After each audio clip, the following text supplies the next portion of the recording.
Jesus, Senhor, eu venho a ti, ó, dá-me alívio mesmo aqui, o teu favor estende a mim, aceita o pecador. Eu venho como estou, bem sei indigno sou. When he was writing the book of Matthew, he had the Jewish leaders in his mind. Venho como estou, as minhas culpas grandes são, mas tu que não morreste em vão, me Gushimiye data mwiza w'abanyabugingo bwacu mw'iyi minsi dushize inyuma yo kuba kwacu, ukaba wemeye gutuma uyu mutwe w'ishengero Conference Generale kugira ngo utegure igikorane gikuru cyo gukangurira imitima ya Mozambique dushizemo na Kirimana. None intumwa watumye zimaze gushika zitanguye kuba ijambo ryawe, turakwinginze imitima yacu ikanguke kugira ngo tube abitegura gusanganira, ariko ntabwo umwasi Satani anezerewe kuko aca hirya no hino kugira ngo ijambo ryawe ntirivuge. Turakwinginze umutsinde, kandi iyi ndwi yose nizo gukurikira uze uturanishe byose mu izina ry'Umwami wacu Yesu Kristo, amen. Eu venho como estou, ó, vem agora, Salvador, somente tu és meu Senhor, ó, salva-me por teu amor, aceita o pecador. Eu venho como estou, bem sei indigno sou, mas Jesus por mim morreu. Eu venho como estou. Mulizu ampili muja, mulizu wanyanjamo, kwala kwake kumagwera pamau, zuponsepo komazu alopambana, lilimtima mwangamo, gamba komwe mukalitsa kulizu walo wala mulizu wala kualitsa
nyimbo zenyu.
gesto de união, comunhão.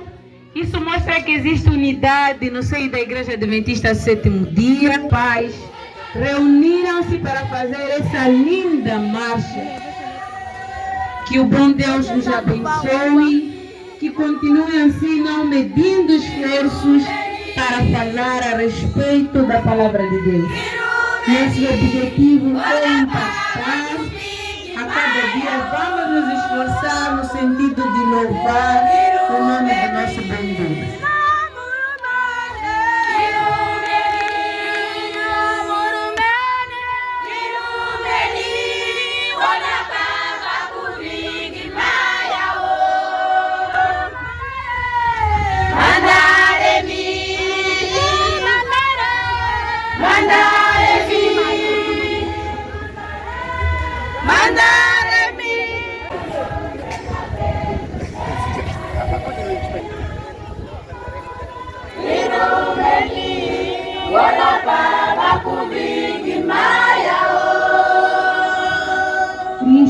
a nossa esperança, é o tema do nosso Impacto Moçambique.